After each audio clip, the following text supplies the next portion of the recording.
Assalamualaikum warahmatullahi wabarakatuh. Salam guru penggerak, tergerak, bergerak, menggerakkan.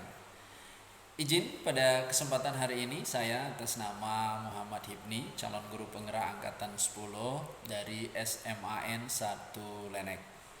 Pada kesempatan ini saya akan menyampaikan tugas akhir dari modul 1.1 yaitu refleksi dan kesimpulan.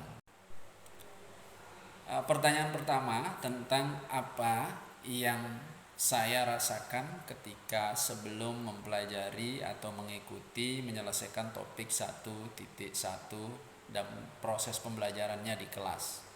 Jadi yang saya percaya adalah bahwa siswa adalah pembelajar yang pasif. Pembelajar lebih memfokuskan pada bagaimana guru menuntaskan ketercapaian pembelajarannya, dalam hal ini yaitu silabus. Bagi saya, belajar itu artinya adalah tentang memberikan tugas kepada siswa, bagaimana caranya agar silabus atau materi yang direncanakan itu secepat-cepatnya selesai. Kemudian pertanyaan yang kedua, apa yang saya rasakan setelah mempelajari atau menyelesaikan topik 1.1 tentang filosofi pemikiran Ki Hajar Dewantara. Iya, jadi setelah mempelajari atau menyelesaikan topik 1.1, saya semakin memahami bahwa pembelajaran itu sesungguhnya tidak difokuskan hanya pada guru, tetapi lebih kepada student oriented. Jadi fokus pembelajaran itu adalah memenuhi apa yang menjadi kebutuhan siswa, tidak lagi berdasarkan kebutuhan bagaimana agar silabus atau ketuntasan materi itu diutamakan.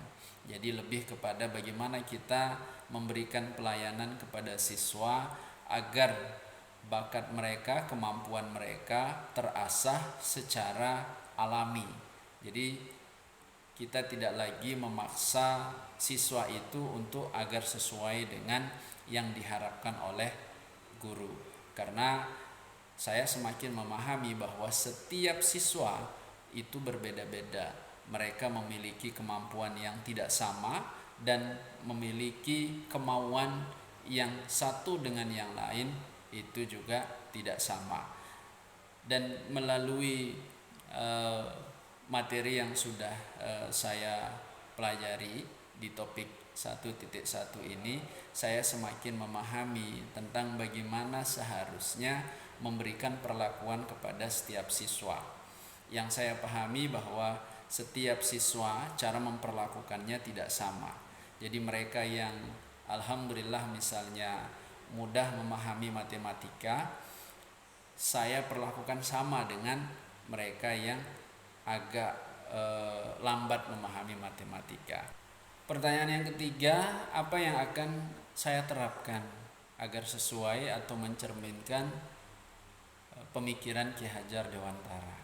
Tentu seperti yang apa yang sudah saya sampaikan sebelumnya, bahwa pembelajaran itu harus disesuaikan dengan kebutuhan siswa, tidak lagi berdasarkan keinginan kita sebagai guru.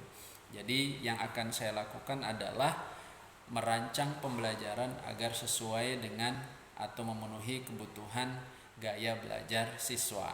Tidak hanya melulu tentang ceramah, karena kalau ceramah hanya akan menaungi siswa yang memiliki gaya belajar auditori saja, tapi yang visual dan kinestetik tidak akan mendapatkannya. Jadi yang akan saya lakukan adalah salah satunya merancang pembelajaran yang variasi, tidak hanya berbasis ceramah, tetapi juga dibarengi dengan yang bisa merangkum gaya belajar visual dan kinestetik. Lalu kemudian memberikan ruang kepada siswa bagaimana caranya agar mereka tidak terkesan takut kepada kita sebagai guru. Jadi agar mereka bisa kita dengarkan curhatannya tentang kehidupannya, tentang bagaimana ia di rumah, bagaimana dia belajar di rumah dan sebagainya.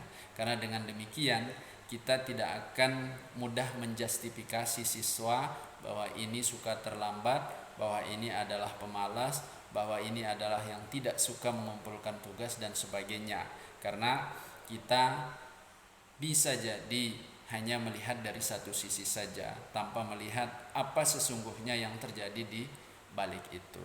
Lalu kemudian yang tidak kalah penting adalah saya akan membuat istilahnya di awal pembelajaran yang memberikan sentuhan-sentuhan yang bisa menguatkan jiwa spiritual siswa tentang bagaimana meningkatkan atau menumbuhkan adab, etika, dan sopan santun. Jadi saya tidak akan memulai pembelajaran itu secara langsung. Jadi begitu masuk kelas, lalu kemudian menyampaikan secara langsung bahwa inilah tujuan pembelajaran kita hari ini A, B, C, D, E.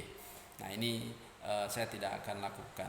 Tetapi saya ingin mencari bagaimana agar siswa lebih merasa diayomi, merasa enjoy, sehingga bakat minat mereka itu secara tidak langsung bisa ditumbuhkan dengan jalan bagaimana menguatkan ikatan emosional antara guru dengan siswa.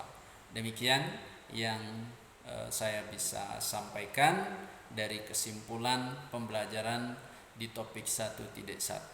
Segala kekurangan saya mohon maaf. Assalamualaikum warahmatullahi wabarakatuh. Salam guru penggerak, tergerak, bergerak, menggerakkan.